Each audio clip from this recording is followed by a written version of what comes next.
Howdy, folks. Just tried to unmute the mic. Are we good?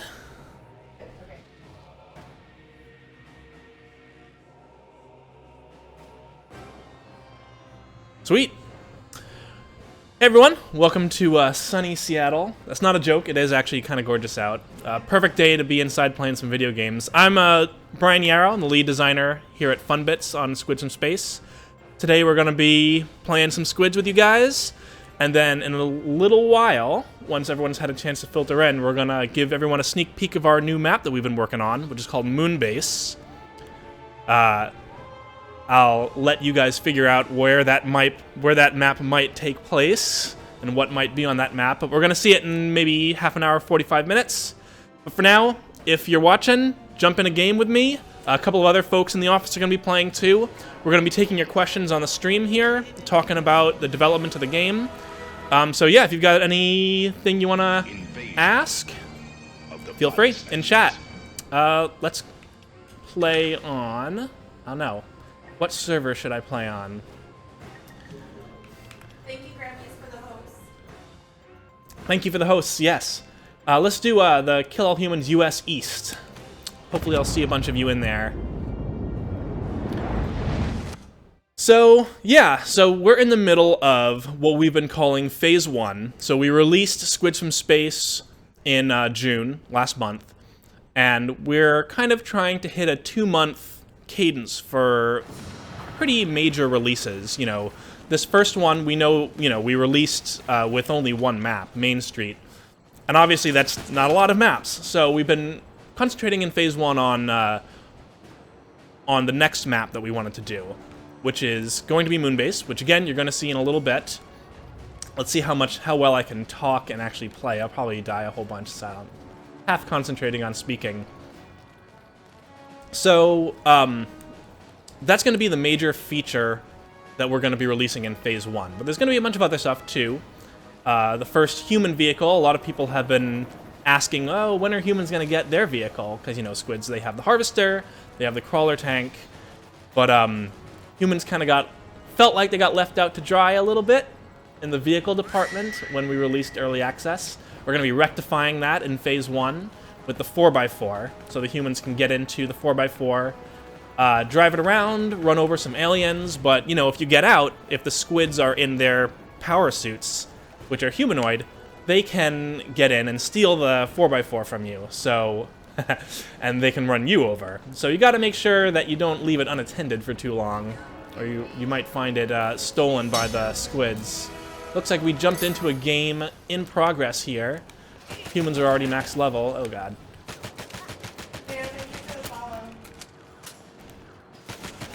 So do we have any who's in chat right now? Because we got a couple of folks that I recognize from the community.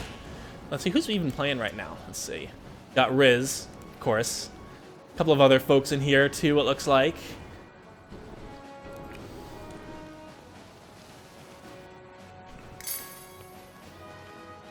So, like I was saying before, our development schedule, we're trying to do some major releases every 2 months, and we're calling them like Phase 1, Phase 2, and they align pretty well with holiday schedules and,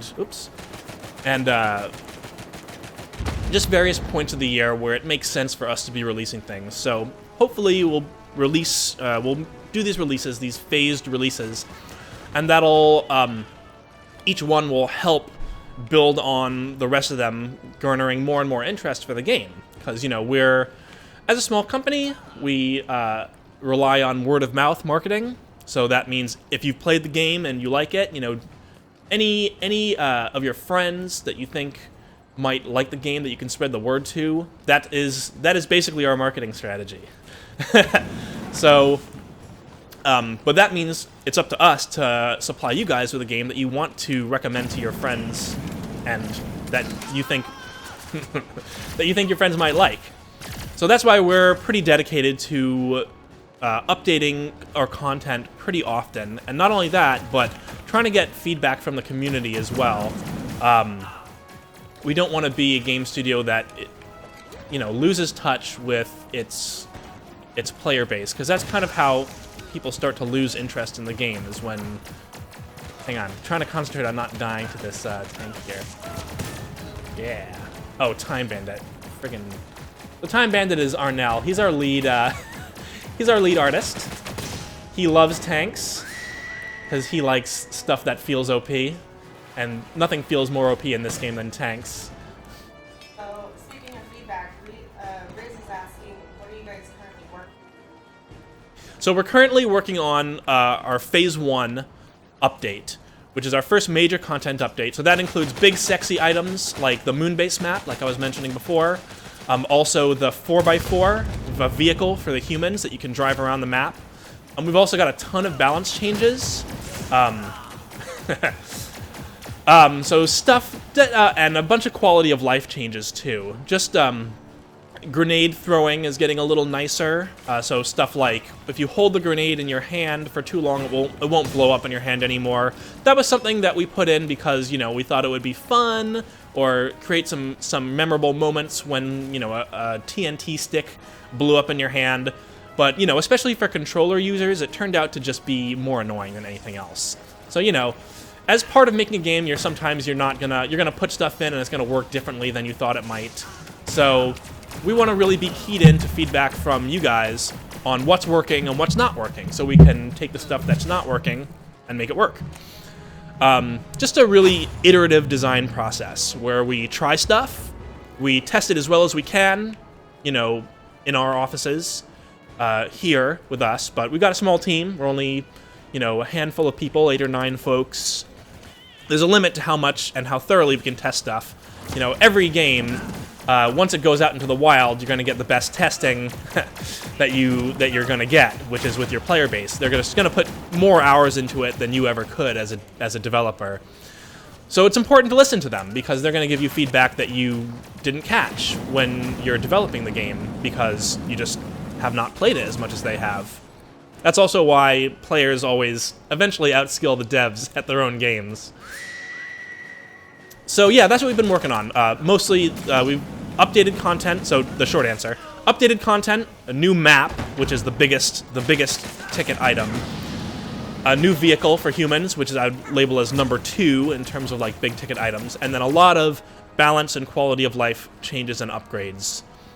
For example, an example beside grenades is the shotgun. We have some metrics that we get back from, you know, from people playing our game, so we can look and see what weapons people are using and how effective those weapons are. Shotgun has been, you know, pretty near the bottom, and we've been trying to get it into a good place, balance-wise, for the next patch. And we think it will be in a better place. So it's just stuff like that. So once we release the patch, you might want to try out weapons that you hadn't used before, see how you like them now. And maybe you'll find something new that you like to use. Any other questions from the chat? Yeah, Riz says, question, but those vehicles, yay, hearts. And the Great Cookie Machine says, we are your testers. Yeah. And then Tomato 6 says, wow, guys, did you improve the graphics? I remember it was so good. You know, we have been, you know, working on the visuals of the game pretty much constantly. James, who is our shader and material guy, I don't think it's in the live build yet, but I know he's been working on some shaders that are less expensive but also look better, especially for the moon. You know, you want, the Moonbase takes place on the moon. Spoilers. You want it to look like it's actually on the moon, right? You don't want it to look like Earth with atmosphere and everything like that, because the moon just has different lighting, different everything. So I know that those guys have been really hard at work on making sure the visuals of the game are where we want them to be. Because, you know, the game looks pretty good for an early access game, honestly. Our art team has worked their butts off. But they're also perfectionists, so they're always looking for stuff to improve to make sure that the game just stands out as much as it can visually. Because that's the first thing that people see about the game. When they look at your game or they watch a trailer, they get kind of an idea of what the gameplay might be, but the visuals are what is going to stand out and draw people to the game on that very first blush. So we want to make sure that it pops as much as we can make it. But thank you for, I'm sure they'll be glad to hear that you guys think that the game looks good. Squids win. Riz is asking, have you guys already thought about adding new mods to the game? If so, which would you try first? Yes, so that's one thing that we've been talking about a whole bunch, is ways to alter the rules of the game and how we present those altered rule modes to players. So do we want to release maps that have totally different rule sets, like a King of the Hill map or an escort map? Do we want smaller rule changes that players can take in little bite-sized chunks? So we're still working out the exact way that we're going to present that to players, but we definitely want to give players more rule sets than just the capture the flag that we have right now. Same way that we're only released with one map, we also released with kind of just this one rule set, and we know that that's not where we want, not the content list that we want for the end game. We want more than that. Just the question is exactly what we want. We have a lot of ideas. We just need to give them the time to get fully fleshed out and implemented and then tested so that we know, so that we present to you guys the best thing that we think we can. So I'm using the optic overloader here. So I was talking before about metrics for weapons, how certain weapons are, we know when certain weapons are being used less than others. So I'm sort of, both, I guess, kind of surprised that optic overloader is near the bottom, which makes me sad because I actually think the optic overloader is a super fun weapon. You do need to use it in conjunction with your team. Right now, you jump into a game right now and you're not going to be in a full server. Our community is just not that big yet. So hopefully, once our community starts getting bigger and you can reliably jump into more full servers and playing with actual human players more often, the optic overloader will become more popular. Because I actually think it's super powerful, actually. You can really turn the tide of a fight because it's AoE, kind of an AoE disable. It is a little tricky to kind of understand exactly how it works at first blush, because you might find yourself firing it at someone and they don't actually get the status effect. They need to be looking at you for it to take effect. So we're looking at stuff. When I say quality of life changes, when I was answering Riz's question before on what we're working on, it includes stuff like that, where it's like, how do we make the game a smoother experience to play for our players so that they don't, find themselves in a situation where, like, they pick up the optic overloader, try to use it, and be like, I don't really understand how this weapon works. I guess I won't use it. Because that, that's unfortunate all around. They don't get to use the weapon, and we've sort of failed to show them the right way, to show them the way to play the game, the basic rules of how the game works. The Great Cookie Machine says you could make maps normally and then make small modifications for different rule sets. Yep, that's definitely one thing that we've been considering. If we do end up going with a King of the Hill style, like, big rule changes, probably the way that I would want to do it is make a King of the Hill, or whatever those rules, alternate rules are, version of all the maps that we have, just for that multiplicative content effect. So, you'll have Main Street Capture the Flag, Main Street King of the Hill, and then whatever other maps that we have that work with that alternate rule set we'll have as well. Patton seems to be spawn camping us. Friggin' bots, man. But yeah, I totally agree. As a small team, we're limited in how much raw content we can put out there. So we need to make the most efficient use of our content that we have as possible. And one of the big ways to do that would be, if we have alternate rule sets, making sure that those alternate rule sets work in all the maps that we have. So yeah, definitely something that we're looking at. The Great Cookie Machine says, right now I have to play on the lowest settings, and I can run other games at higher settings. Is this becomes optimization errors, or am I just going insane? I wouldn't call them optimization errors so much as we just haven't optimized everything yet.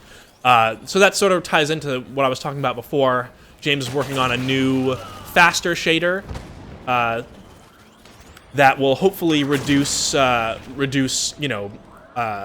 the requirements necessary for playing the game. Hang on, try not to get killed by these guys. But yeah, we're definitely aware that right now the game is not fully optimized. Like, And it's not, it's just, there's more work to be done. Just the same way that there's more work to be done on the content, the balance, making sure that there's more weapons, more maps, more rule sets. Optimization is part of that work too. We got to make sure that we're more optimized, that our not just our graphics, but our game logic itself runs as efficiently as possible. And that just takes time. It's something that we're working on with every patch.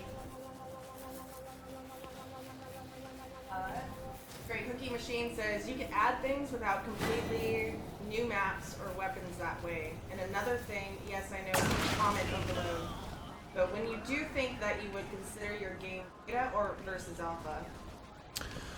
I mean, alpha versus beta it's sort of a murky distinction these days, with early access being what it is. I mean, other people, the game is out and you can buy it, so I have a hard time calling it an alpha.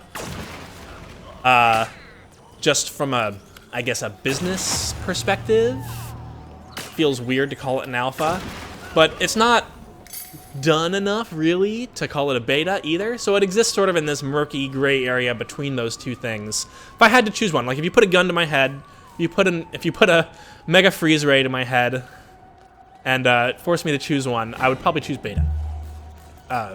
Early beta would be, if I had to choose, how I would describe it. And yeah, as for the first part of your comment, yeah, we're definitely looking to add smaller things as well. We don't want to get too wrapped up in the big ticket ads, which are sexy, but, you know, the game needs more than just new maps and new rule sets and new weapons. The game needs to be maintained. We need to make sure... Is David behind me? He said he would sneak up behind me at some point. He already did. Oh, did he? I missed it totally. But yeah, the game needs more than just those big things. It needs to be maintained, it needs to be balanced, it needs to make sure that all the little bugs that are in the game, and there are a lot of them are small, but the more that we can fix, the smoother the game will be. The more closer we move it to a game that's ready for a full release.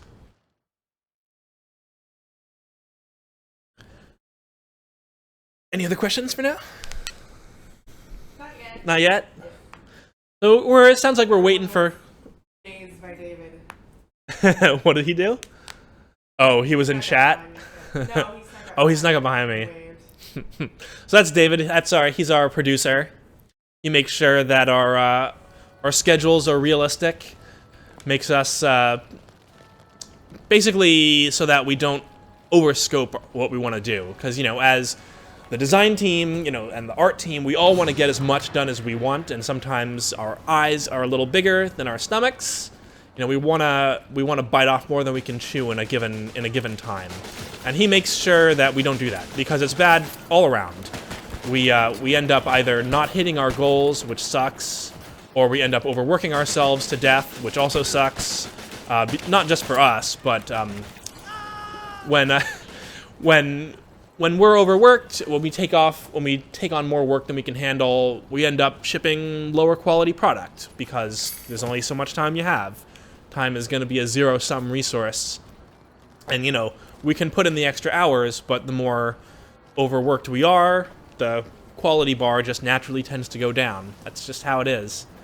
So he makes sure that we have a reasonable set of expectations in what we can accomplish when we set out to take on a new time frame of work. So he's responsible, for example, for this Phase 1, Phase 2, making sure that we don't try to put too much stuff into this Phase 1, Phase 2, you know, cadence that we're trying to do. Originally we wanted to have way more stuff in Phase 1, and as we scheduled it out and actually figured out hard deadlines for ourselves, we started realizing, maybe we don't have time to do all that stuff. So it says, are you guys thinking of implementing custom games in the... So are you planning to let players host for more than 16 players? Very potentially. So this gets back to the question of how we want to expose altered rule sets to players. So one way that might make sense is to have a ton of different, like, small changes to rule sets, sort of like Unreal mutators, and let players run their own servers and choosing what mutators to use at any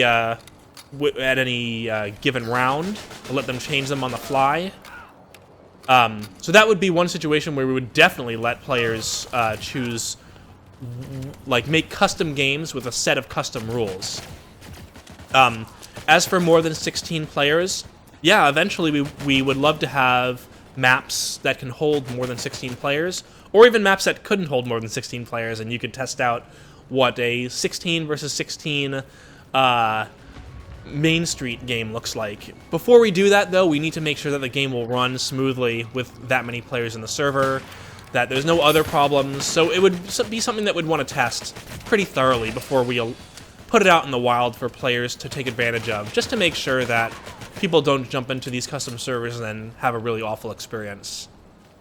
The Great Cookie Machine says, I would say quality versus quantity, also happy devs over tired devs. Yes, I agree. Quantity definitely has its place. Right now, our quantity of content is not high enough, I would say. But generally, yeah, we do agree. We want to make sure that content that we put out hits the quality bars that everyone expects. Not just you guys, but us too. We expect a level of quality from ourselves that we don't want to put out a game and then it's full of bugs or not fun. That does not make us happy as devs.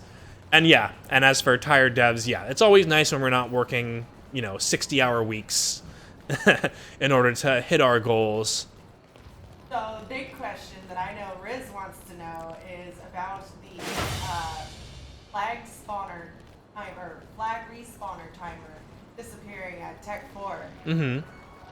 What are your thoughts on that? I think it's better than what we had before. Probably. At the very least, it's a better kind of like moment-to-moment experience. I think before with the airstrikes, the airstrikes were fun. They were kind of cool, but they were frustrating as well. And I think on the whole, they probably were more frustrating than fun. And importantly, they didn't solve the main thing that we were trying to do with them, which is once a team hits level 4, the game should end fairly soon. And airstrikes didn't do that. You could now, the new mechanic of the flags not going back to base. People have responded to that in a way where sometimes people go all out defense, I've been hearing, and that doesn't end the game fast either. So we still got some work to do at level 4 for sure. I think it's in a better place where it was before. I think I'd like to keep the current mechanic in some form, maybe add some stuff to it as well. But the thing I like about it is that when the flags don't return, anytime a team picks up the flag, the game moves closer to ending permanently, because the flag won't ever return to the base until it's captured. So you'll never find yourself in a place where you're stalemating literally, potentially forever because the flag keeps going back. If you can just touch the flag and move it an inch, you've moved the game closer to its conclusion. And even though we're probably not fully there yet, it's the direction that we want to kind of go in with our level 4. We're currently looking at some more holistic changes to how gathering resources works, so that we can hopefully avoid the level 4 problem in the first place, where teams get to level 4 and the game isn't even really close to ending. And things get vacuumed up around the map, the resources get vacuumed up around the map really fast. So we're looking at some ways to solve the underlying problems, some of the underlying issues that are a little sneakier, that we think are causing some of the more visible issues.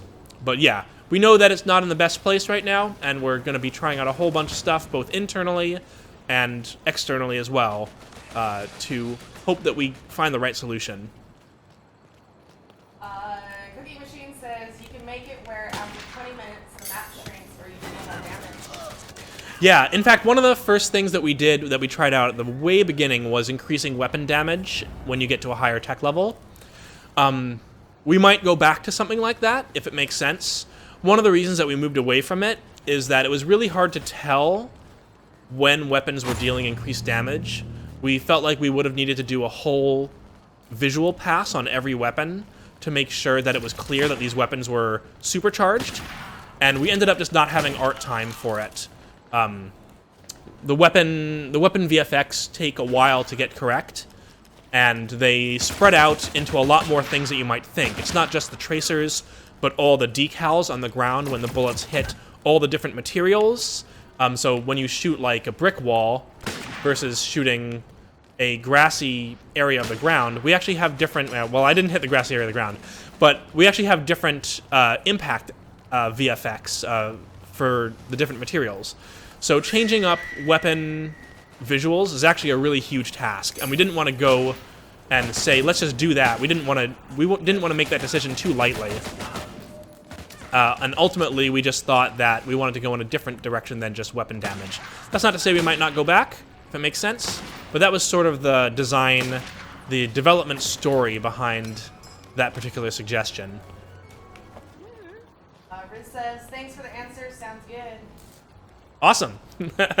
Always glad to connect with the player base. Like, a lot of times when, I know, you know, as a person who's played video games for many, many, many years myself, it's always very frustrating to not hear from the dev team, because then you start kind of naturally ascribing certain motivations to them that may or may not be true.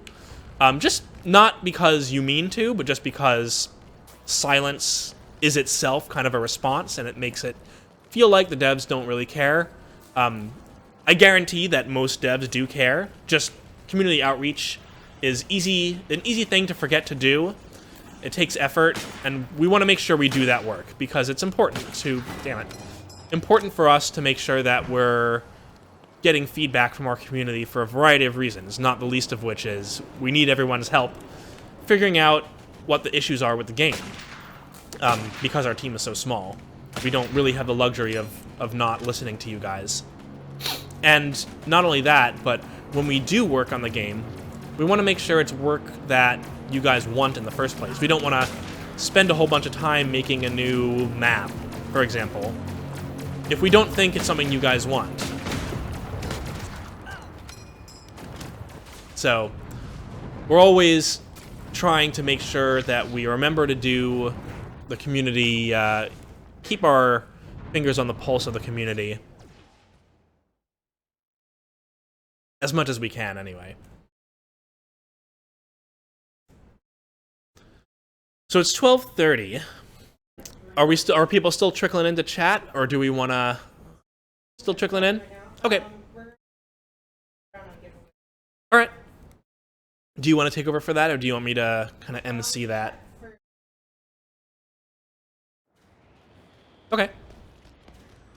So we're gonna do a key giveaway. So I'm not sure exactly how it's gonna work, the exact rules. Joanna will fill you guys in, I think. But we're gonna give away a free game key to someone, I guess, in our Twitch chat. So if you're here and you don't have Squids from Space, or if you would like a copy to give to a friend, potentially, stay tuned. We'll be doing that in just a moment. I'm gonna stop talking for just a moment so I can actually concentrate on playing the game. Okay. There we go. So yeah, some other stuff to talk about. Let's see. Squid weaponry. At some point, we do want to definitely add new weapons. I've got kind of a wish list of new weapons that I want to add, especially on the squid side. The squids, we sort of counted the harvester and the crawler tank as weapons for squids, so which is accurate to some degree, but it does feel like the squids have a smaller arsenal than the humans do, and I really am itching to give them some new weaponry.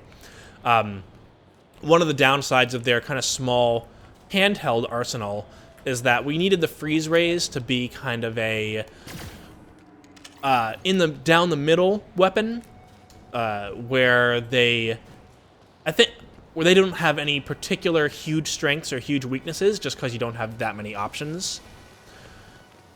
Personally, I'm a fan of making weapons have higher highs and bigger weaknesses, just because you find yourself in more interesting situations and matchups that way. So once we add more variety to the squid armory, I'm thinking of potentially taking a look at freeze rays and seeing if we can't make them a little more satisfying to use. Because right now they're a little vanilla and just not the most satisfying weapon in the world. They're good. They're fine. I've heard some disagreement from various people I've played with and how good they actually are. Anywhere from their OP to completely useless. Which is good to hear, because it means that they're probably somewhere in the middle, if everyone has that many differing opinions. But it's also not great, because it means that the people who really don't like it are getting an unsatisfying experience from using the weapon. Which means that the weapon is probably needs a little more kind of like a satisfaction of usability pass. Where it's just like, using it makes you feel like you're... I don't know. It's more fun, basically. Increasing the fun factor of it.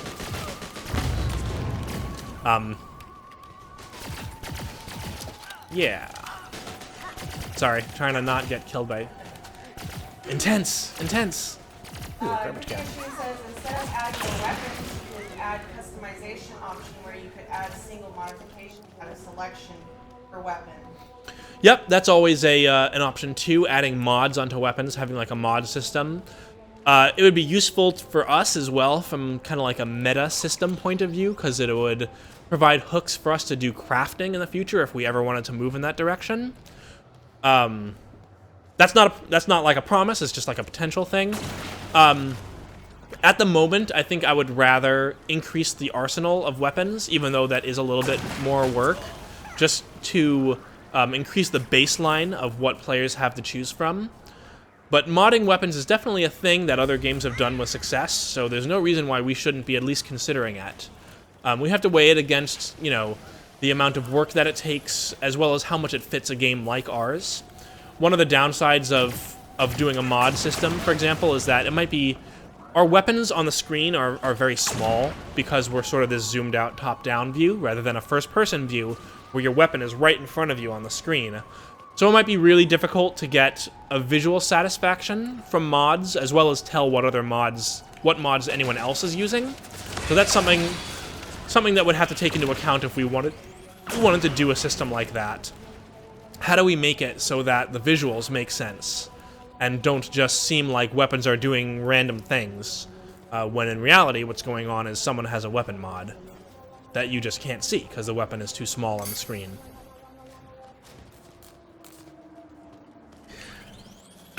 I hear, so you guys probably can't hear him, but Arnell, our Time Bandit, our lead designer, is on the other side of the wall there, and he always, whenever he kills someone, he always says like "bye," like always talking trash, and I can hear him on the other side of the wall, or "die."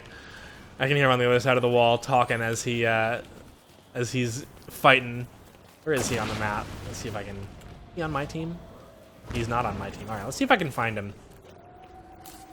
I got an anti-matterizer, so I have a pretty good chance, even though I'm at half health. Let's see. Where? Well, there's humans over there. Those guys are bots down there. Let's... Cookie Machine says also, and if you have an idea that is developed that you need feedback on, but isn't ready for release, take advantage of the Steam beta access system. That way people can opt into various test groups. Definitely. That's actually a huge... really something that we specifically want to do. So one of our plans with Moonbase, I'm not sure how much we've talked about this with the community yet. So you guys are gonna be seeing a preview of Moonbase today, and then at the end of the month, we're going to be putting Moonbase into exactly what you said, that beta branch on Steam. So you'll be able to playtest it, sort of like in a playtest realm, without us pushing an unfinished product to live. And we're planning on doing that not just with Moonbase. I mean, if it works out with Moonbase, which I hope it does, I don't see any reason why it wouldn't. We'd want to do that with content in the future as well. Basically having a test realm that our players can log into to help test concepts that are unfinished or not completely in a spot where we think they're balanced enough to be ready for live release. Basically, like Damn it, he got me. At least he didn't say bye. But yeah, we definitely want to do that. Sort of a community test stage for stuff that we release. Just basically to get more input before something goes live. And also to let you guys, include you guys more in having a say in the direction of the game. Get him this time. Last question before we switch over. Riz said, have you guys considered removing the flag timer completely? Help reduce match's duration. What do you think? Yeah, it's possible. It would definitely change the game up a bit. We haven't tested that. We haven't tested anything quite like that yet. I guess we have tested it in like Tech Level 4. Yeah, it's a reasonable idea. It's something for us maybe to look at over the next couple weeks.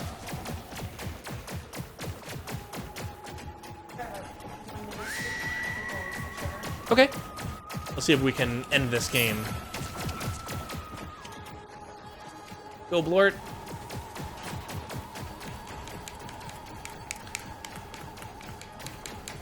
Oh, man.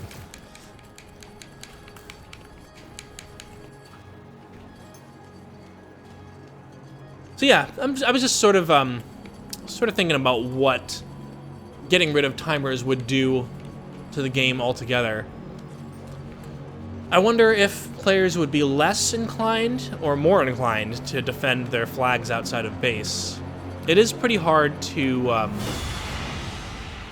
if you drop the flag too far outside your base, it is a little difficult right now to take it the rest of the way.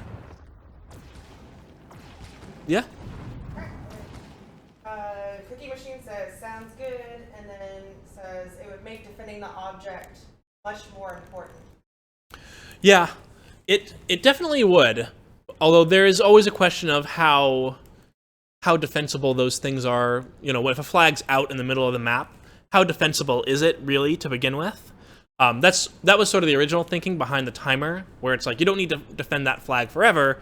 You just need to defend it for a little bit, and then it'll go back. But yeah, it does make it really hard to kind of get a flag halfway across the map and then finish it later on. So yeah, maybe something that we can test, see what it feels like we want to do when we're playing it. Because sometimes you'll implement like a mechanic and be like, this will make people feel like this, or this will make players want to do something like this. And then you get in there and you find that, hey, actually I want to do something different than I expected. So, we'll see. Alright, let's switch over. Are we doing the giveaway? I already did. Oh, okay. Okay. So we're going to be switching over to Moonbase now.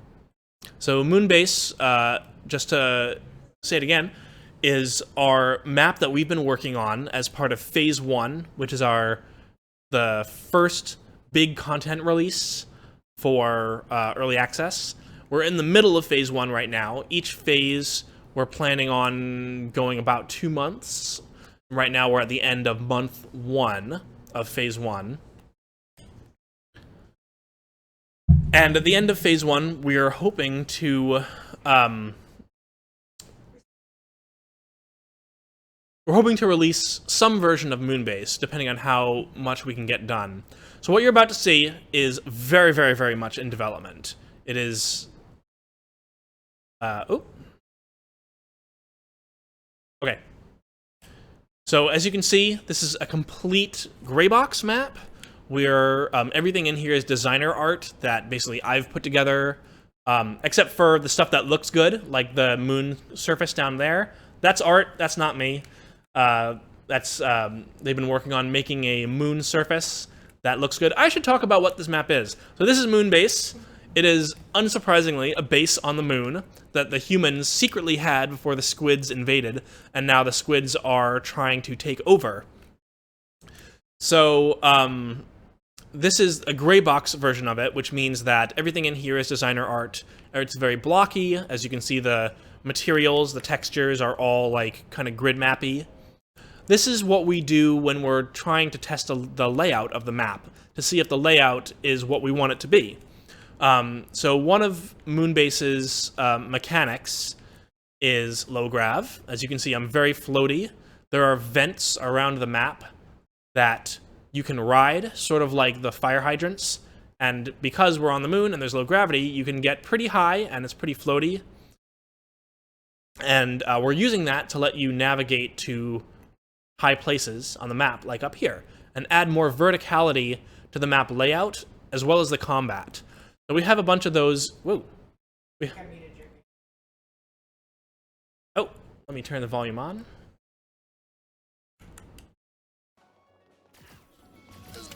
There we go. Oh. That was our lead programmer taking advantage of me being in the menu. So let me just give you a quick, so this is the mini map. The layout is obviously pretty different from Main Street, although it retains a few of the basic qualities. So bases on the left and right, resource capture points on the top and bottom. There's only one place where civilians spawn in this map, and that is in the very center, rather than one at the top and one at the bottom. So I'll show you the very center. Oh yeah, there's one more thing. Oh, they're gone. There are 4x4s on this map, which are the human vehicles. They seem to have both been stolen already, probably by other players. The 4x4 is actually going to be a moon buggy on this map. We needed to have different tuning for it because of low gravity. So this is where the civilians spawn on this map. It's in the middle of this Y-shaped trench, and it's a very vertical combat space. So not only, when you're here, can you be attacked from pretty much any direction on the ground level, but you have these bridges up there, and to the south as well, that players can stand on and shoot down into the trench. So you're very, very exposed when you're going after civilians.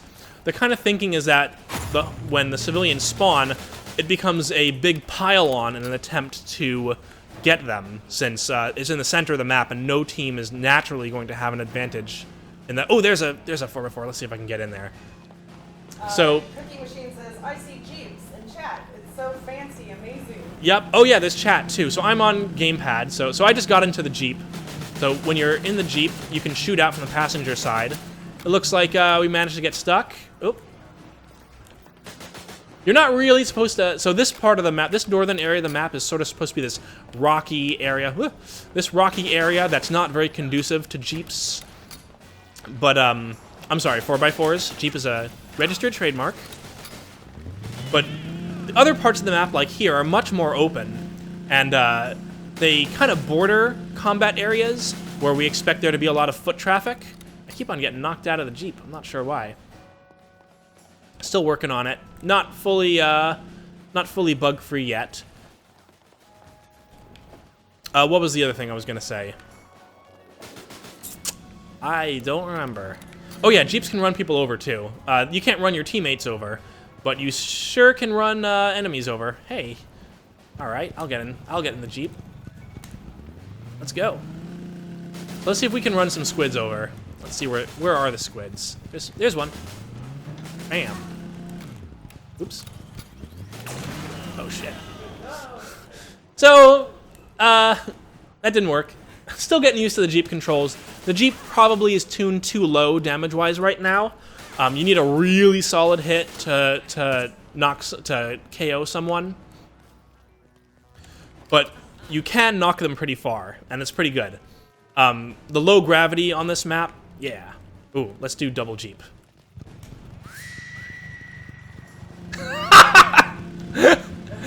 All right.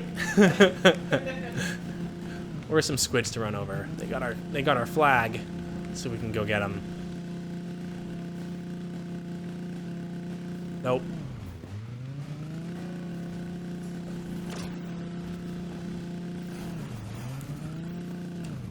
We're all still getting used to the controls of the Jeep.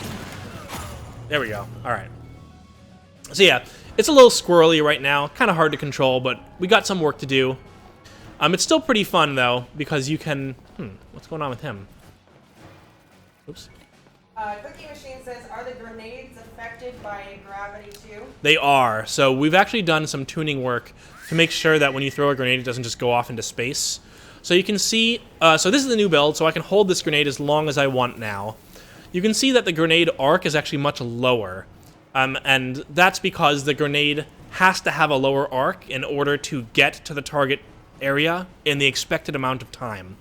If we tried to travel along a normal arc, like you would see in a normal gravity map, like Main Street, it would not get there in time. It would have to go much slower. So grenades are kind of fastballed a little bit on this map. Ooh. So you can do stuff like throw them downwards and really spike them. So it kind of rewards nailing someone, like bullseyeing someone with grenades more than other maps did, because the grenades, even though they take the same amount of time to reach the target, the lower arc means that they'll hit players along the way more easily, like in their path. So they're both more and less forgiving on this map than they were before. And you can sort of throw them up like that. So yeah, and it wasn't just grenades. It was also, pick-upables. We had to make sure to tune them so they didn't go flying when you threw them in low grav. And squid balls, too. Originally, with squid balls, when you jumped, you would just go soaring off into space because of a low grav. So they've been adjusted for this map as well, and only for this map. So they'll still work the way that you remember in Main Street and any other normal grav map. But each object that has physics in that way will take the gravity constant of the map that they're in into account when they calculate their various arcs.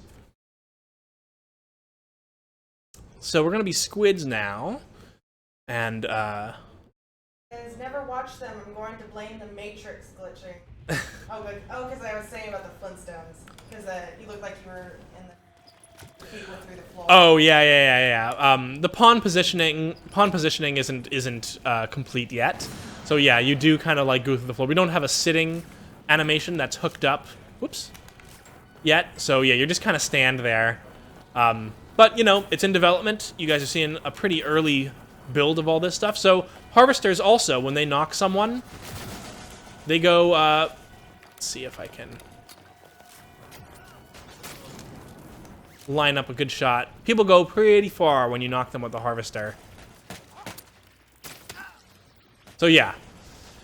Also in this map, also for this map, not just for this map, but throughout the entire game, we've reduced the amount of air control that you have in the air as a humanoid character.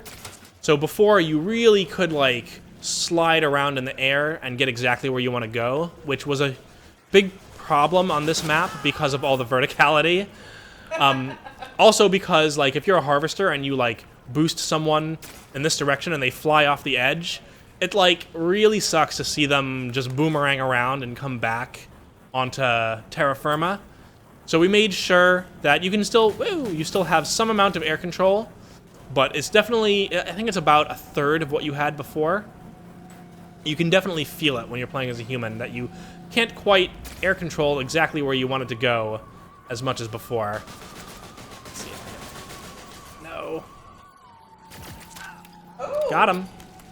Got him. What weapon? All right. Cooking Machine says so much tuning. Yeah, lots of tuning. Low grav had even more. Like, we expected the low grav to... Let's see if I can get myself run over. We expected the low grav to have a lot of effects on various gameplay systems, but it had even more than we expected. So it's been a lot to make sure that we cover all of our bases. So you can sort of use the vents as a way to dodge things. So if a Jeep is coming at you, you can sort of dodge out of the way. You can get vertical. If you're in a pitched firefight, you can use verticality to your advantage to make sure that you have a better aiming angle than your opponent does. And I won't show you any of these, but you can use, if you bounce off of some of these vents at the right angles, at the right speed, you can get to places that you might not expect. So there are some shortcuts that you can use the vents for to get across the map quicker than you might think at first look. Riz says it happens to me to open the map a lot while I'm playing. What do you think of displaying primary weapons carried by players on the map? Wouldn't it let the game become more tactical? What do you think? Yeah, so we do have that information on the scoreboard. So not for the enemy team though, I guess. So this is something that we've talked about a lot internally. How much we like not being able to see enemy weapons versus being able to see enemy weapons. It does make it if we showed the enemy weapons, it would make it a little more tactical for sure. But we would lose some stuff too. The two big things that I like about our current system are that the first time you see the enemy's new weapons, so like when they level up and get new weapons, the first time you see them is when you encounter them for yourself on your screen, rather than seeing those weapons on a piece of UI, which I think is a lot more interesting from a player experience point of view, even though I agree it reduces the amount of tactical considerations, at least on the surface. One other thing that I like about it is you can't instantly respond to with the system that we have now, you can't instantly respond to a strategy that the other team is doing just by opening up a piece of UI. So if the other team says, hey, we want to do this particular strategy, like we all want to get anti-matterizers and go through the northern area of the map, so where anti-matterizers are more powerful, you can't immediately see that they're doing that by just opening up your UI and seeing, oh, they've got all anti-matterizers, you know, they must be doing some sort of cheese strat. You sort of have to encounter it to realize that that's what's going on. So it's both more and less tactical in a way. It's less tactical in that your immediate weapon choice when you respawn in base can't be informed by what the enemy is doing at that moment, because you can't see what they're doing at that moment. But in some ways, it's more tactical because you sort of have to anticipate what the enemy is doing a bit more and go off of the information, the incomplete information that you have, rather than a complete set of information. Personally, I tend to favor the incomplete information approach. I think it provides for a slightly more in-depth gameplay, especially once the game gets a little older and people are more skilled and certain metagame strategies have developed that are a little deeper. I may or may not be correct about that. So what the correct answer is, I suspect we'll see over the lifespan of the game. And if it makes sense to show them, then we'll show them. Cookie Machine says, are you planning on adding a jump instead of just vaulting over ledges? It's something that we've talked about internally. One of the reasons that we didn't include a jump in the first place is because we thought that it might make it just too hard to hit people. Because, like, if you're jumping a lot, your vertical location is oscillating pretty quickly. Even if we have kind of a slow jump, you're sort of like jump, jump, jump.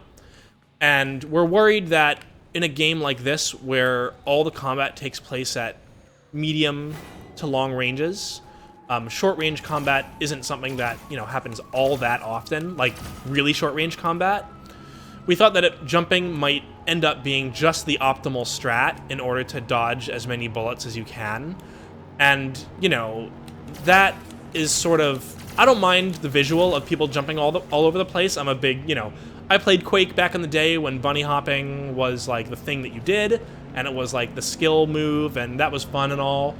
But we're trying to skew a little more, we're trying to not be too unfriendly to casual players as well.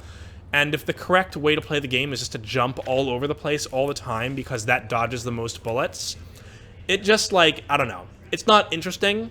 It's just kind of like extra busy work that your hands need to do as you're playing the game, which just pushes casual players away, makes it less friendly. So that's the biggest reason why we didn't go with an innate jump button. Cookie Machine says, that makes sense. If you do add it, you can make it like a sprint where it has a cooldown, although it would make sense not to add it at all. Yeah, I mean, it's another one of those things where as the game matures, we'll probably get a lot more information on whether the community really wants a jump button or not. And if they do, then, like, maybe we will add it. So, it's one of those things where this is the way we're doing it now. We've thought through it, and we have our reasons that I think are pretty good reasons why we do it the way that we do it. But, you know, it's not necessarily saying that it's going to be that way forever if it makes sense to do something else. Rabbit Urko wants to know, can you fall off the moon? Oh, yeah. I'll show you that you can, let me get out of this Jeep. Huh, I seem to be stuck inside the Jeep. Oh, it sounds like they heard you. He says harvesters bouncing humans off would be funny. Yes. This map is specifically, or one of the things that we've designed into this map is some additional power for harvesters, where harvesters can knock humans off of the map more easily than they can in Main Street, because we want to, you know, one, that's friggin' hilarious and fun, and two, you know, harvesters are a little underpowered right now, especially later in the game. We have some other plans for that, but short term, we thought that adding some power to harvesters by allowing them to knock you off the map would be a fun way to do it. See if I can smoke out Arnell here. So this area here is sort of meant to be a bit of a jungle gym where you can have these sort of battles of chicken. Gravity says, I'm just ready to vaporize Chris with my space modulator Bugs Bunny. Everyone's always ready to vaporize Chris. No! So that demonstrates some of the power of the optic overloader there. When you get optic overloaded, your controls all get rotated around, and if there's a squid bowl in the vicinity, it's much harder to dodge squid bowls than it is when you've got your normal controls. And just to go back to about jumping, Rabbit Urko says, yeah, too much spam jumping. Yeah, that was the main thing that we were worried about. Not just players spamming it for fun, because, you know, it is fun to jump around all the time, but we didn't want it to be the correct way to play the game, basically. We didn't want it to be like, if you're not spam jumping everywhere, you're actually playing the game wrong, unoptimally. David says, Brian, show the Earth view. Oh, yes. I will do that. So, we're still finalizing some bits of the layout, and it'll be more visible, even in a layout that we have, even since we did this build, we've tweaked the layout of this map a few times. Let me use the secret. Oh, wait, it's not here anymore. The AIs don't know how to use the vents to get up to the northern area, so we had to put in a super secret invisible ramp. So when you're at the north end of the map, James, our art team, made this super sweet view of space and Earth. Let me see if I can just hurl myself off the edge there so you can really get a great view of that. Yeah.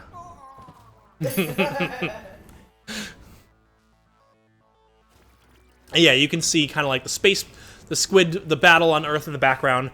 And we've been trying to make sure that we optimize the layout of the map so you see that vista as much as possible, because it looks just super, super cool.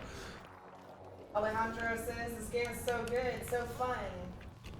Awesome, I'm really, you know, like, I know it's like a little thing, but when we take our game and like throw it over the wall and just hope that people like it and stuff, it's so awesome to hear when people enjoy the game. Like, especially right now when the game is just starting to get on its feet, we're starting to build a community, and, you know, the number of people who play the game are small.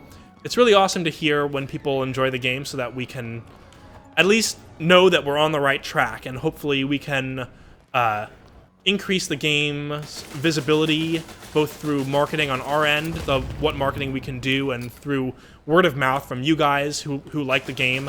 And you know, hearing that people like the game gives us hope that more people will play it and like it, and the game will get some good traction, and eventually we'll get a really good, healthy player base and community. Urko says, the Earth sky map looked ace. Great art. Yeah, I think that particular vista was done by James. I think I'm not sure how much each of our artists contributed to that, but yeah, they did a really good job on it. It looks super sweet. I was saying it's gorgeous. The space battle is great, and Avid says looks really great. We will definitely relay that to the art folks to make sure that you guys appreciated the view. Oh yeah, shotgun. I should show you guys the new shotgun. Cookie Machine says, do you plan on doing any ads or just word of mouth? We plan on doing as much advertising as we can. We've actually done some buys on... This is actually where you're a little more qualified to talk about this than I am, Joanna. I know we've done some buys on Facebook and some other social media platforms, but what sort of stuff have we done? I believe we're talking to some press people. Oh, they can't hear me, but... So Joanna's saying we're talking to some press to try to get some promotional stuff done. It's mostly just a budgetary constraint where we don't have a big marketing budget because we're an independent small studio. So we're gonna do as much as we can. We need to make every dollar count. So new shotgun. I'm trying to talk about it before I actually show it. So the new shotgun is an example of where little tweaks can really make a weapon usable when before it was not usable at all. The shotgun's big problem is that it just didn't do enough damage at large enough range quickly enough. And it was below this kind of threshold where you would just always die before you could kill someone with it. So now, it's still not that great against invisible squids at range. Now, we increased the rate of fire of it so that once you get up close... Damn it. Once you get up close to someone, you really get rewarded with 2 really quick shots being able to take someone out almost instantly. So it used to be that I think shotgun would fire every 0.5 seconds, and we reduced that down to like every third of a second. So you can see how fast I can really unload my clip now. It's still gated by how slowly it reloads. You do need to manage your shells.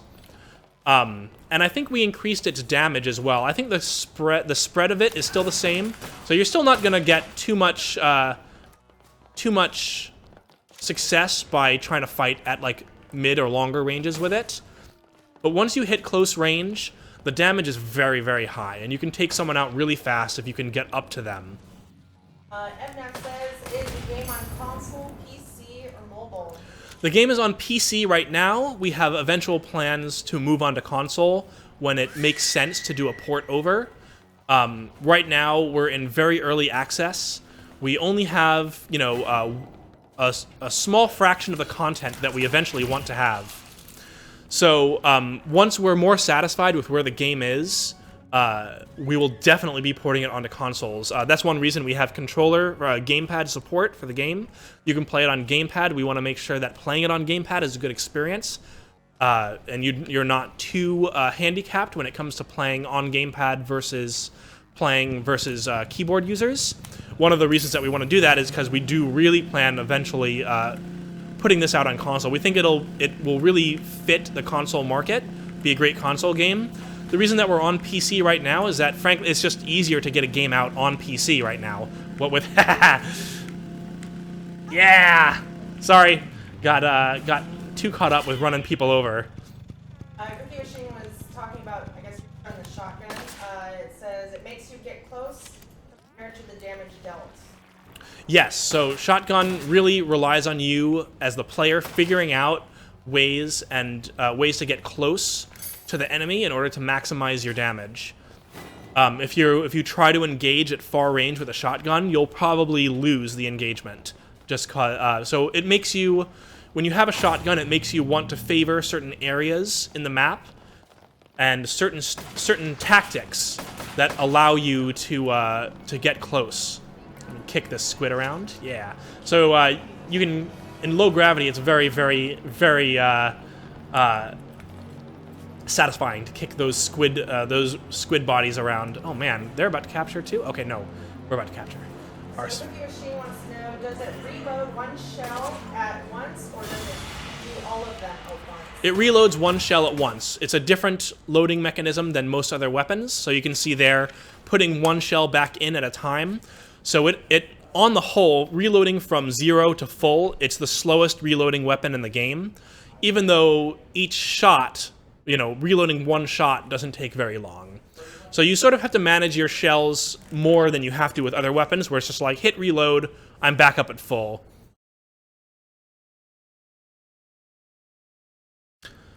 So yeah, I think that was, geez, was that 3 rounds already? That was fun. Moonbase, so we're pretty happy with how this map is looking. And there's still a ways to go. Obviously, you can see that it's all gray box right now. Very little of the, only the basics of the, only the basics of the level art have been done yet. We do that so that we don't waste art time as we're finalizing the layout. You know, our artists are busy. Solicitor feedback from the community. And yeah, when we want to get feedback from you guys, well, obviously there's only so much you can give us just watching it like that. But at the end of the month, we are planning on putting a version of Moonbase out onto the beta branch, so you guys can test it, play it, give us feedback, and help us make it the best second map that we release that we can make. So that's something to look forward to at the end of this month.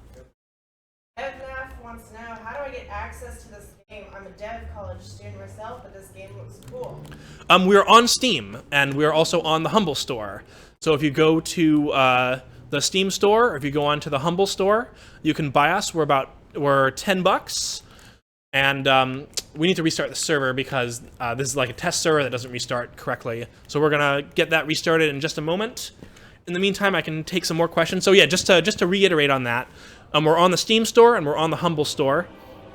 We're $10 right now. We're in early access. If you think the game looks fun, we would hugely appreciate it if you grabbed it and gave it a shot. Still very early, but we're working as hard as we can, trying to connect with the community as much as we can, make sure we get feedback to continue improving the game, releasing more content for it. Just as a recap for folks who joined us a little later, the map that we were just looking at is called Moonbase. It's in super early stage. All the art was gray box, as you could see. It's going to be our second map that we're releasing. The first map, of course, being Main Street. Moonbase, the release of Moonbase is going to cap our phase... Reconnect? Alright. Is going to cap our phase 1 that we're doing in early access right now, which is going to be our first major release. And Moonbase is going to be the biggest ticket item in that phase 1 content patch that should be coming out at the end of August. DevNaf says it'd be cool if there was a way to try the game out first. Will there be a trial? Currently there isn't a free demo. You just have to, you do have to buy it. If it makes sense, you know, alternate methods of getting the game in people's hands are things that we're always looking at. That said, I think we are doing key giveaways today, right, Joanna? Right. So if you stay... Squid! Exclamation point squid. So if you stay... Or, sorry, what do you say? Type exclamation point squid? So yeah, if you type exclamation point squid in Twitch chat, you'll be entered to win for a chance, you know, it's not guaranteed, for a chance to win a free game key. So if you want to try the game out, hang out and chat, maybe get some friends in to maybe so they can win the key, potentially. And you have a chance to win a free copy of this game. If you don't win, we are available on Steam and the Humble Store for $10 right now. And if you know, obviously everyone, you want to try it out before you play it. Totally understand that. It sucks to buy a game and then, whoops, I'm talking and trying to drive at the same time. Distracted driving, dangerous, folks. Sucks to buy a game and then find out that you don't like it. But if you do think that you would like it, it would be super awesome if you wanted to give us a buy and support the development of the game. And once you've bought the game, we're going to be making sure to, not just once you've bought the game, but as we move forward in our development, we always want to make sure to keep in touch with the community. So if you buy the game and you play it, you'll definitely have an input in how the game matures over the course of early access and beyond. Everyone's yelling at Priest of Fudge. Wrong chat. Sorry, Priest of Fudge is our lead programmer, and he's got a. So we have a couple new viewers that just joined us. They missed out. Welcome, folks. Did we make machines for the humans? I'm assuming vehicles. Yes. So that's one of the things that is coming in Phase 1. So just to recap for everyone who's just joining us, we're halfway through Phase 1 of our early access development cycle. So we're trying to develop in 2-month cycles, with each cycle called like Phase 1, Phase 2, Phase 3. This is the middle of Phase 1 right now, so we got about a month left on it. A little more than that. Each phase is going to have a pretty major content or system update going along with it. So the big ticket items in Phase 1 are the two things that you see on screen right now. So the Moonbase map. So Moonbase is a new map that takes place on the moon, shockingly. It's a human base that was established secretly on the moon before the SQUIDS invaded, and the SQUIDS are trying to take it over for their own nefarious purposes. Right now, this is an extremely early gray box of the map. You can see that all of there's very little art throughout the map. All of it is blocky designer kind of layout and metric grid map kind of materials. We do this so that we can test different layouts of the map without wasting a bunch of our artists' time in arting a map that we're just going to change the layout of. So as we hone in on what we exactly want the layout of this map to be, our artists get more and more leeway to create real art for it. So the other big ticket item is, as you can see here, the 4x4, which is a human vehicle, finally! Humans did not have any vehicles when we released our first early access version, and we heard that one of the biggest wants from our community was human vehicles. So we've tried to respond to that, so this is the 4x4. On the moon, it's the moon buggy. Oops. It can be blown up. You can drive around, you can run SQUIDS over, you can drive it off a cliff, you can sit in the passenger seat and shoot out the door. You can do all sorts of fun stuff with it. I'm going to show you, see if we can ramp off some stuff. Oh, they're gone. Cookie Okay. Machine says you don't talk and drive, it kills cartoon live. Exactly. Do not distracted driving is unsafe, folks. Big Mac says, I like how big and different the map is. Yeah, we tried to, so we on our first iteration of Moonbase, what we found was that we had made a map that was too similar to Main Street, and we went through a pretty significant redo of the map. These guys are killing me before I get to any of the cool jumps. I'll get to there in a sec. So we redid the map layout and tried to make it have some real distinctness, so that you knew that you were playing a different map than Main Street, not just in like kind of the openness of it, but in the layout as well. As you can see in the layout, there are some similarities, like bases on the left and right, and capture points on the top and bottom. I need to knock this guy off the. So we're getting rated by a game dev company. Don't kill me, Cameron. Damn it. We're being rated by game dev company. Are we being rated? Yeah, Oh crap. A lot of viewers, yeah. Hey guys, welcome. Welcome. It's about 1:30 here in Seattle. It's I don't know. What do you say when you get rated? Thanks. So for all the folks joining us, what we're seeing right now is a new map that's in development. It's not out on live yet. It's called Moonbase. It's a base that the humans established on the moon prior to the SQUID invasion, and the SQUIDs are now attacking it for their own nefarious purposes. This is a very early in development, as I'm sure you can see. It's not very arted. All the layout of the map is done in kind of a grid map style. That's so that we can make sure that we have the layout that we want before we spend too many art resources on it. Let me do some sick ramps here. Yeah. So one of the new things on the Moonbase map that you can see right now is the 4x4, which is the first human vehicle. Human vehicles were one of the things that folks wanted, and feedback-wise. So this is the first human vehicle, the first of many in the future, hopefully. Let me get away from this. Never mind. Game Dev Company says, we are here to feast on on your brains, humans. Oh, sweet. Never needed my brains to begin with, really. So there's some pretty cool spots in Moonbase that we've tried to use to differentiate it from Main Street. One of my favorite areas is kind of like these rocky... This is eventually going to be like a rocky area with lots of terrain that you can sort of get on top of and stuff. Very different than the kind of straight line-like cover that is in Main Street. One of the other big features of Moonbase is low gravity. You're on the moon, so you float around. And these vents that'll push you up. So this introduces a lot more verticality to the map than what is on Main Street currently. And you can do stuff like, you know, use them to launch yourself into space, get this sweet vista of Earth under attack. Well, I died. Don't go outside the map, folks. It'll kill ya. So yeah, we tried to do as much as we can to differentiate this from... so this is another point of differentiation from Main Street. The civilians only spawn in the center of the map in the middle of that big Y-shaped chasm. So the Y-shaped chasm is meant to be a focal point of conflict, one of the major places where you'll fight.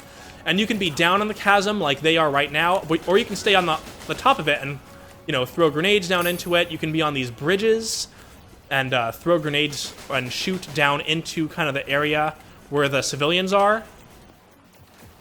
All sorts of stuff. The battle takes place on multiple different levels of verticality. We think it'll be hopefully feel a lot different and more dynamic than a lot of the combat areas in Main Street. JC Graff has a tip for you when you asked what do you say when we're raided. He says, when you get raided, you say thanks for the raid and explain about what your game is about, and then ask the guy who hosted you, how did your stream go? And before they can answer, you continue to talk about your own game. This was information brought to you in association with How to Host the Streamer Foundation. Always good information. Thank you for that. Let's see if I can do a sick ramp across the chasm. So yeah. So hopefully. Sorry, slightly distracted. Any questions you guys have in chat, feel free to ask. I'm here to not just talk about what's on the screen, but any questions you have about the game, about the map, about our early access release schedule, whether that's in Phase 1 or beyond. Any ideas? Any ideas that you guys have for stuff to do? You want to talk about design? You want to talk about art? Feel free to ask whatever in chat. Also, for those of you who are just joining us, we are doing a key giveaway. If you type !squid in chat, in Twitch chat, not in game chat like our lead programmer has done, in Twitch chat, you'll be entered into a raffle to win a free copy of Squids from Space. So if you think this game looks cool and you want to check it out, but you're not sure whether you want to put down the $10 for Steam or Humble bundle version of the game, enter that raffle and you just might get a copy for $0. Game Dev Pro says, really awesome game. I couldn't stop. I had so much fun. He was the guy that did our review. Oh, nice. Yes, I was watching your stream the other day while you were doing it, kind of on the side while I was actually working on this map the other day. And so happy to hear that you liked it as much as you did. Always really nice to hear when folks enjoy the game. It just, you know, makes a nice warm fuzzy feeling inside. Sorry, trying to concentrate on both chatting and not driving off a cliff. Adit says, do you guys know what you might develop after this Moonbase? We have some ideas. Probably for Phase 2. So Phase 1 is going to be mostly content, by which I mean actual, like, things that you can do as part of playing the game. So, like, a new map, the new vehicle. Phase 2 is going to be a little more system-oriented. That is, underlying things that you can, that sort of span the metagame. I don't want to promise too much. I don't want to give too much away before we've solidified plans. But we want to do things like have a character visual customization system. We want to have some kind of event system, by which I mean We can do special events like a holiday special event, or allow us to tell the story of the invasion in the game, sort of like Tavern Brawls from Hearthstone, just kind of like limited time things, limited time events that we can do in the game with special rules, so that people who have played a lot of the game can try playing an alternate rule set. Again, don't take that as gospel. Those are all things that are on the docket, but may or may not be on the final schedule for Phase 2. But that's sort of what I mean when I say we're looking to do more of a meta systems focus in Phase 2, rather than a content focus like what we're doing currently in Phase 1.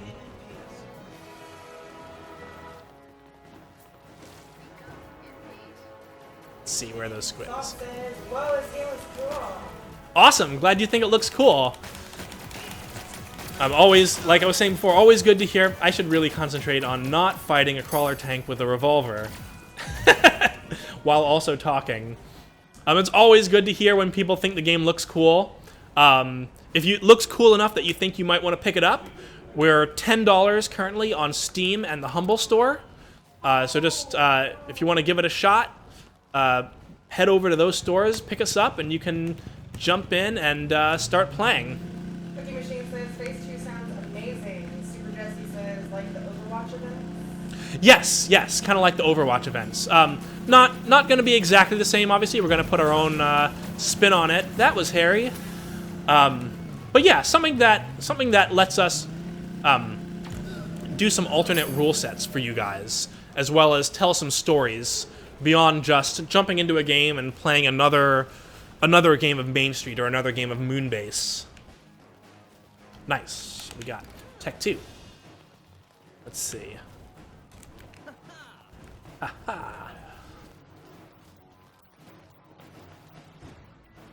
Are we continuing to pick up... Should I do another recap? Do we have even more viewers than before? I'm not sure what our status is.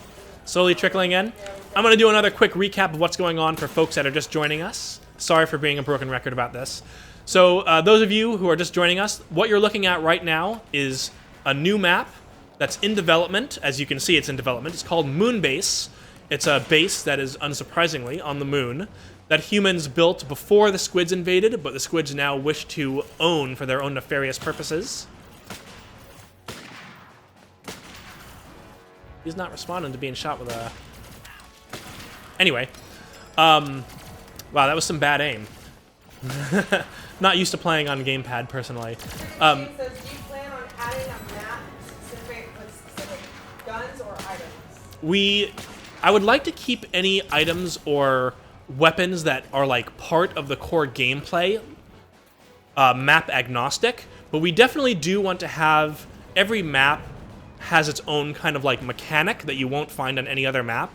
So for Moonbase, that's a good segue. For Moonbase, that mechanic is low gravity. So you're on the moon.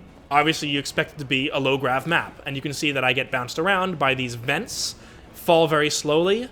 I can, kind of float my way down into this chasm. So yeah, the other thing that's on Moonbase... Whoops, that wasn't the right button. Oh well. The other thing that's on that we're releasing along with Moonbase is the first human vehicle, the 4x4, which I'll head back to base and see if I can pick one up for you guys.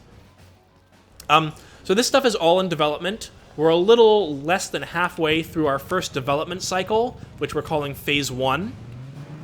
Phase 1 is the big ticket items for Phase 1 are gonna be Moonbase, what you're seeing right now, although with art, not just this kind of gray box layout that we have right now, which we're just using to test different layouts, and the human vehicle, as well as a whole host of different balance changes and quality of life changes that we're planning on releasing. And Phase 1, I seem to have flipped my Jeep. Phase 1 is supposed to come out at the end of August, so we're a little less than halfway through the Phase 1 development cycle. At the end of July, we're planning on doing kind of like a mid-term release where Moonbase is going to go up onto a beta branch of the game. So you'll be able to, if you own the game, test Moonbase out, and it won't be completely finished yet, but it'll hopefully be a little more finished than what you're seeing here. And we're also planning on doing an update that will bring, if they're ready, vehicles, the human 4x4, into Main Street. So that's going to be at the end of July, at the end of this month. So Riz says, what are your plans about customization? Will players be able to customize their characters?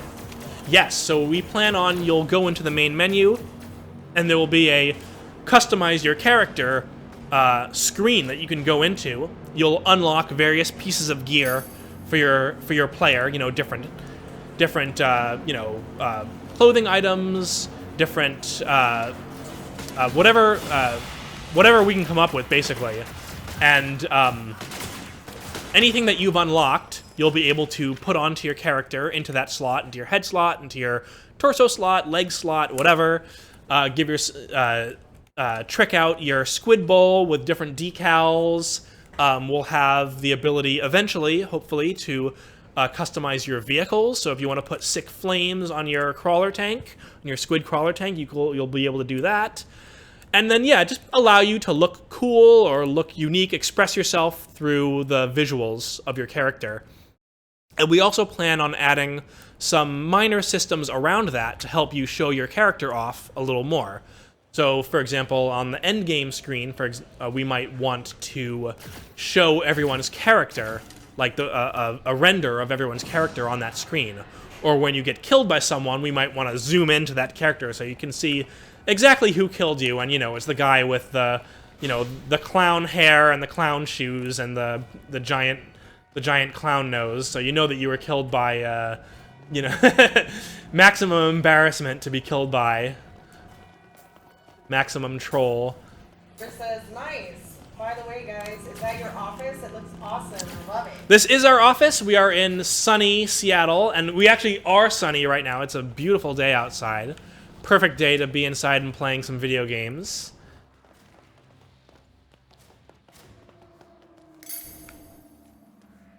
So, so you're seeing right now the alternate lighting in Moonbase. Just like there's two lighting settings in Main Street, a day and a night, we wanted to have two different lighting settings for Moonbase as well, so it didn't become too visually. There was something to break up. I just got run over. Something to break up the visuals of the map, provide some just some alternate visuals, even though the layout is the same during a day and night cycle. You might also, oh yeah, the other feature in Phase 1 that we should be releasing at the end of this month as well, you can see in the bottom left corner, is chat. So if you're on keyboard, you will be able to team chat and all chat. We really wanted to ship originally with chat in, but various mostly surprisingly legal issues made it so that wasn't a possibility. But those have all been cleared up now, and and Priest of Fudge just showed why there were some legal issues with it. We needed to just make sure all of our ducks were in a row, that we wouldn't get into trouble when, you know, little Timmy starts swearing at you over text chat. Making sure that, you know, everyone knows who picks up the game that their experience may vary online. But yes, chat will be shipping either at the end of this month or at the end of Phase 1, will be the end of August. So it was a little disappointing to not be able to ship originally with chat. This is a strategic team game, you know, and it sucks not to be able to chat directly with your teammates. And, you know, chat just helps make the game feel like more of a community game as well. Yeah, it's very faceless to be playing with other players and not be able to talk to them. And then in the future, you know, we hope to integrate voice chat in some way as well, so that any way that you want to chat with your teammates, it will be available to you. Ricky Machine says, I did notice that when it was nighttime, our machine was slowly dying. I'm not sure what might have been causing that. I don't have too much insight into the visual optimization part of the game. But it's possible that that lighting scenario wasn't as optimized as our daytime lighting scenario. Casey Grouse says, gameplay experience is online and may vary, aka lawyer speak for don't refund just because your team sucks. Yeah, Get good. Yeah, I mean, yes, that too, but it's crazy. I mean, it seems crazy to when you like are used to playing online games, but you really do have to mind your legal P's and Q's when you release a game that has chat and people can basically swear at other players on it. Some territories are pretty particular about what you can, about the disclaimers you need to put on your game if players are able to, no matter the source, see bad language. So that was the big issue with us, is that we just needed to make sure that we had all of our legal obligations fulfilled so that we didn't find ourselves in trouble down the line. Daisy Graff says, I totally get it. Game development and marketing is a beast. It is.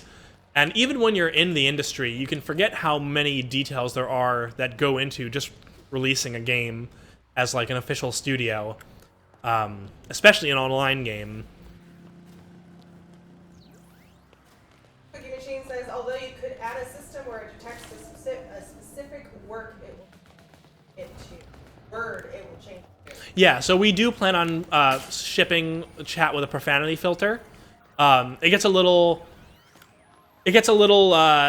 hairy when we're localized in a bunch of different languages, so we need to make sure our profanity filters work for every language, and that we're not accidentally filtering out words that seem bad but might not be bad, like wristwatch.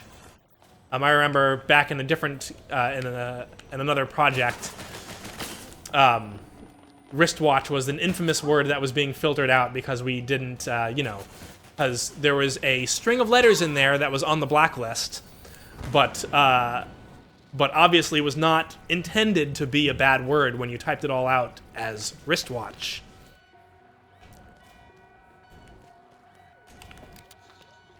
Oh. Yes, I think Joanna just got it. That was always my favorite one because it takes folks a few seconds to be like, oh. Casey Graff says, for my game, I'll probably just put a disclaimer that says, if you press play, you agree to never, under any circumstances, sue me or cause me bodily harm. Please enjoy the game. Probably a good disclaimer to have. Let's see if I can stop Time Bandit from capping here.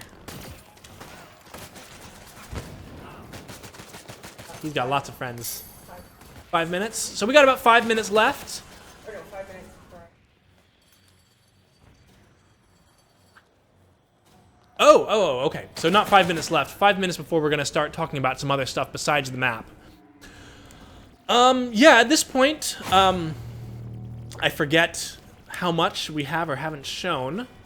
So at this point, like, if you just have any questions, let me know. I'm just going to kind of be playing the map, trying to show off as much as I can. I'm dying a lot because I'm concentrating both on talking and playing, and I don't do two things at once very well.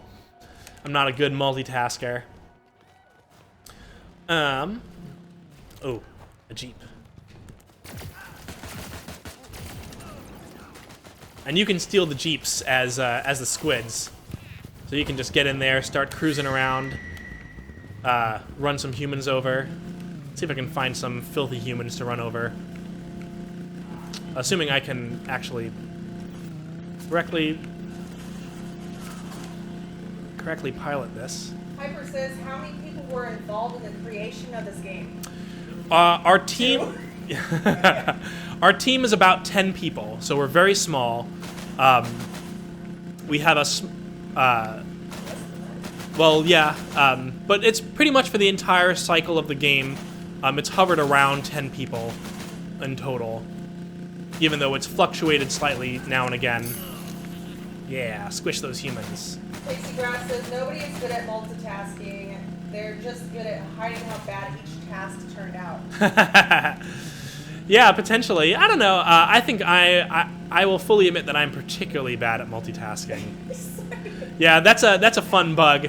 If you get right now, this is actually fixed in a later version, but if you get out of the Jeep while it's, I'm sorry, the 4x4, Jeep is a registered trademark. If you get out of the Jeep, man, the Jeep is really having some trouble, huh? If you get out of the vehicle while it's like angled, your pawn will be angled as well. So that's always fun.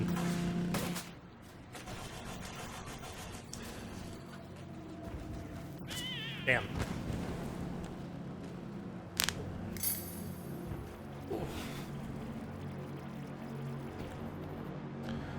Uh-oh, someone about to win? Looks like they got our flag. Oh no! Oh wow, both teams have the flag. Looks like they probably got it. No! Humans win! Casey Graff goes to register 4x4 just to see what the next term in line is. I don't even know.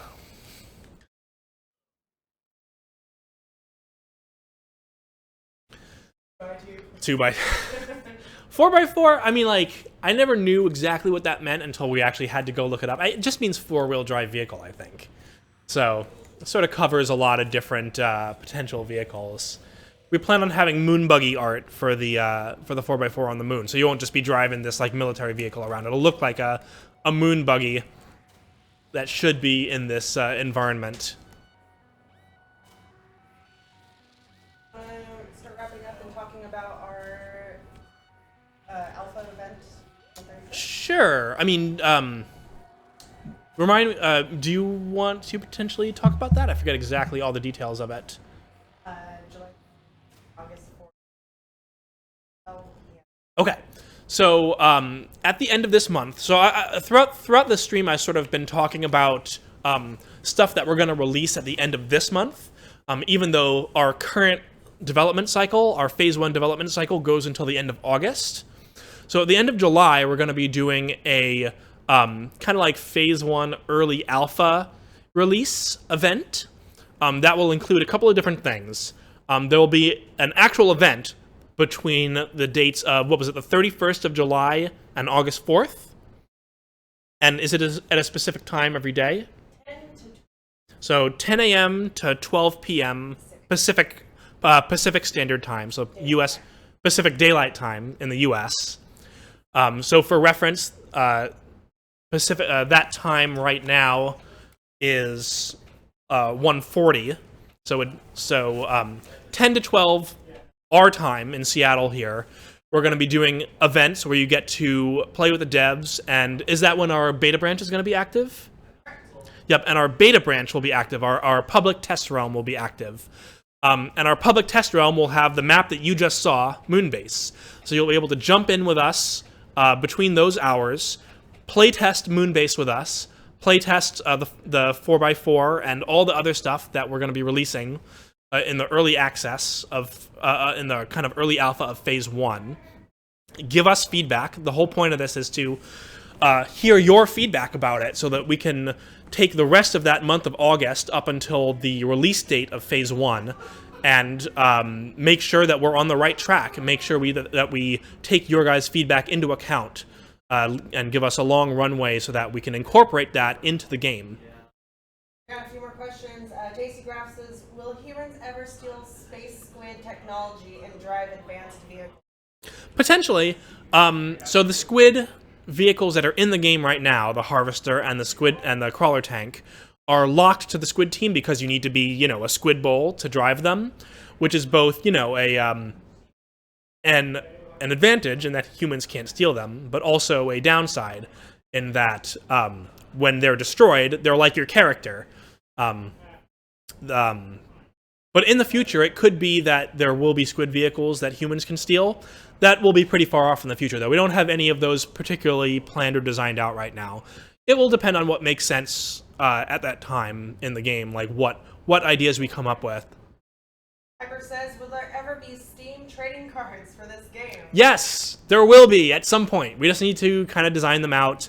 We're all so focused on the game itself that some of the more tangential systems or some of the more tangential pieces of content like those Steam trading cards have just been not given the attention that they need. We will have them at some point. When, I'm not sure. Definitely before the end of early access. But hopefully sooner rather than later. Cookie Machine says, I love the stream so far. Even though it's nice to talk to you on Discord, it's even nicer to talk with you guys on Twitch during the stream. Yeah, there's definitely something about a more face-to-face, discourse that is a little more personal than just talking over chat on Discord. The advantage of chat text on Discord is that we can be on there much more often than we can do, stream events like this.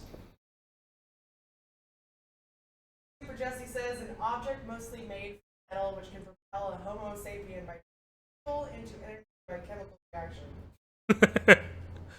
I think is that like a vehicle suggestion? Maybe. Cookie Machine also says, an object made from mass that resembles metal that propels Homo sapien by using chemical reaction to burn fuel to spin the tires to move itself forward. I think he's talking about the 4x4. Yeah, maybe. Oh, name for it. Alright. So... Are we done with giveaways also, or do we have one more to do? Oh, let me draw. I'll be right back. Alright, so Joanna is going to draw a name and do our giveaway, our key giveaway. So if you wanted to potentially receive a free copy of Squids from Space, this is your last chance to type !squid into text chat to enter yourself into the game drawing. We are going to draw it very soon, like in the next 30 seconds. So do it now or you'll miss your chance.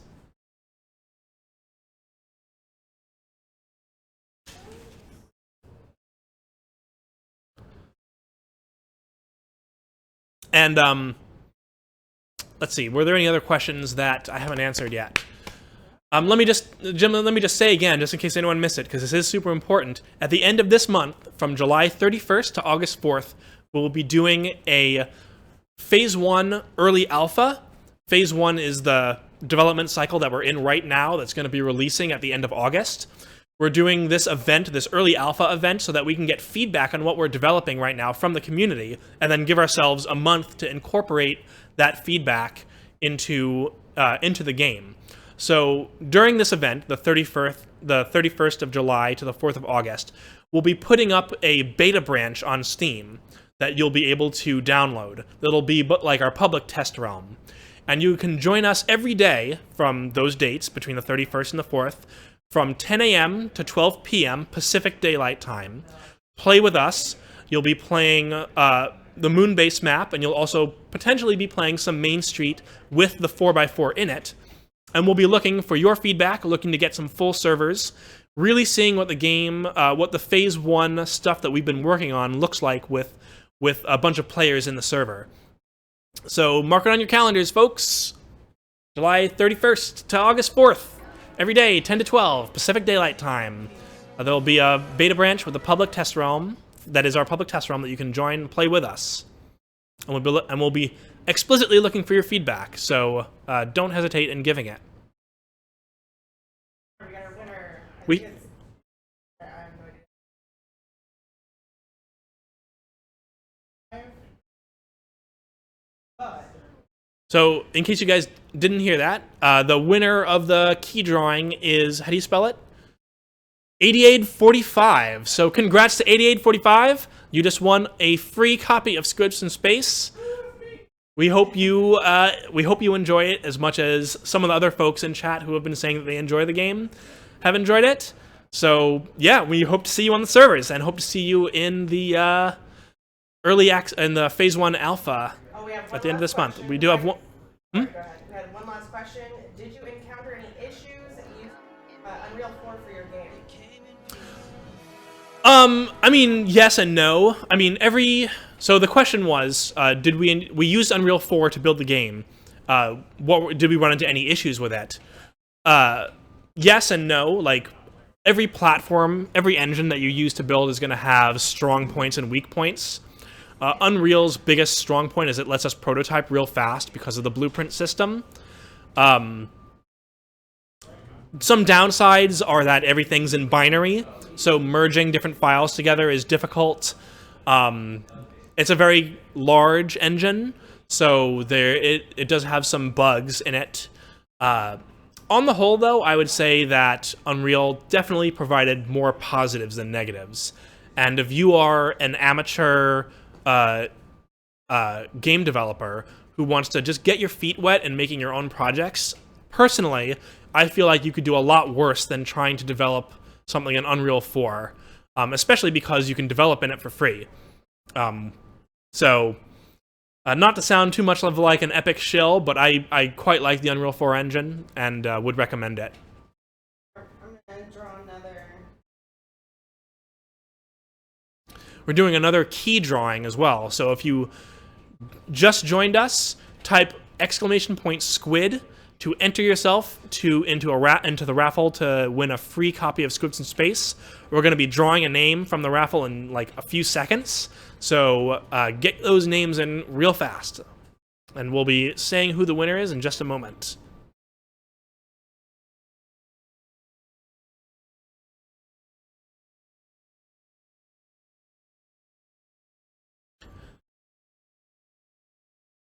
So the other nice thing, just to talk a little more about Unreal 4, it's one of the nice things about Unreal is the blueprint system that it has, which is basically like scripting, except with a visual language, rather than having to type out every different line of script. If you kind of have a reasonable grasp of how programming works, but aren't really fluent with the syntax of any specific languages, it's a great system that you'll be able to kind of grok and start doing stuff with, really powerful stuff with, pretty easily, I think. Obviously, there are, deep levels to it that will take some time to really fully explore, but it's a good pick up and play system, even though it can be a little intimidating at first glance. So I think we're about ready to draw the name. Is that correct? What's that? Looks like we just closed the name drawing.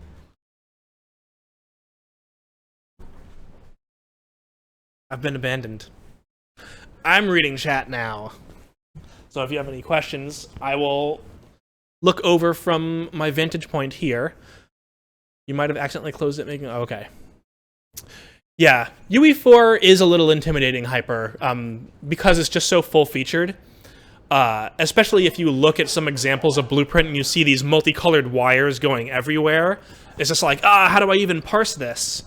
Or like when you just start a project and you're like, what do I do with this project? And you open up an object and it's just this blank grid.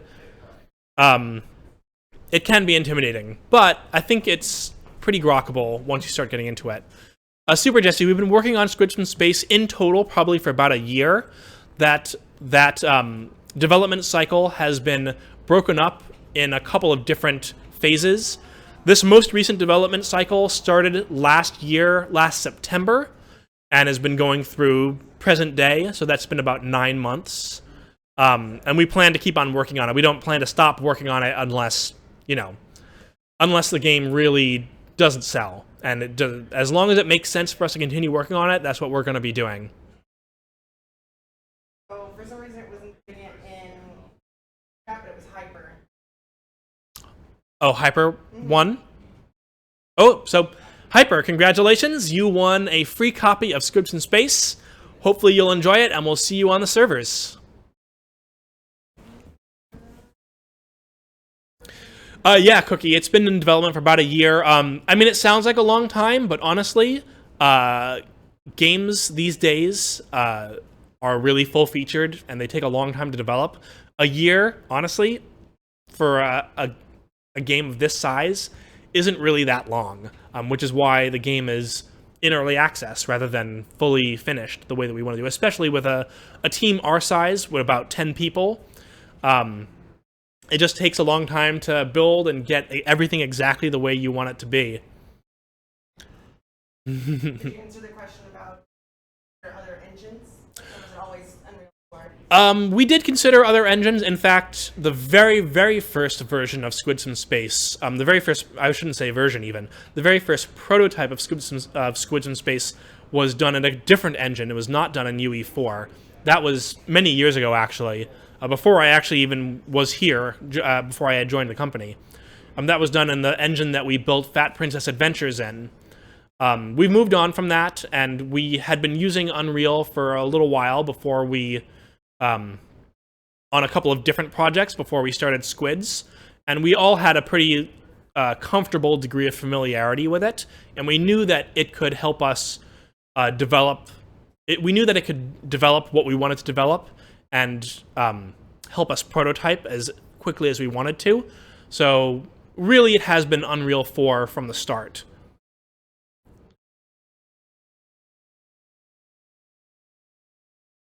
I think we're about done then. Yeah, so thanks so much to everyone who's been on the chat, everyone who's had kind words for us, how they think the game looks good or how much they've enjoyed playing it. Thank you so much. Like, it's so awesome to hear that. It really is. Everyone who joined us and asked questions to help me have stuff to talk about during this stream, so I had as little dead air as possible. Thank you for engaging. If you think the game, and once again, we're going to have an alpha event for our phase 1, which is our current development cycle, from July 31st to August 4th every day from 10 a.m. to 12 p.m. Pacific Daylight Time. You'll be able to preview on our beta branch all the stuff that we've been working on in phase 1, which includes the new map, Moonbase, that we saw earlier, the new human vehicle, which is the 4x4, and a bunch of balance changes. So yeah, and then if you are in the stream and we're not one of the lucky winners, but you think the game looks awesome, we're on Steam, we're on the Humble Store for $10. And if the game looked interesting enough for you to go pick it up, that would be we would greatly appreciate it. That $10 goes a long way towards helping to fund the development of the game. We plan to continue developing the game until it's done or until it does not make sense financially to do it anymore. So hopefully it'll be the former, because we think that this game is a ton of fun. We've had a ton of fun making it, and a lot of the folks that have picked it up so far have really enjoyed it. And we all can't wait, hopefully, to grow our community even more, get those servers to be full at all hours of the day. 8-on-8 games, all humans, both sides. We think the game will really shine if we can get it to that point. So thank you all again for joining us today. We're going to sign off, and we hope you had fun. I had fun hosting, standard broadcaster sign-off talk. Thanks, guys! Let them to follow us? Yeah, so if you want to, we're going to be doing more of these streams in the future. So if you want to be notified when we go live, just give us a follow, and Twitch will notify you when our stream goes live. So you can make sure to not miss any sort of streaming event that we do. Thanks again, guys. And I think that's going to do it for us today.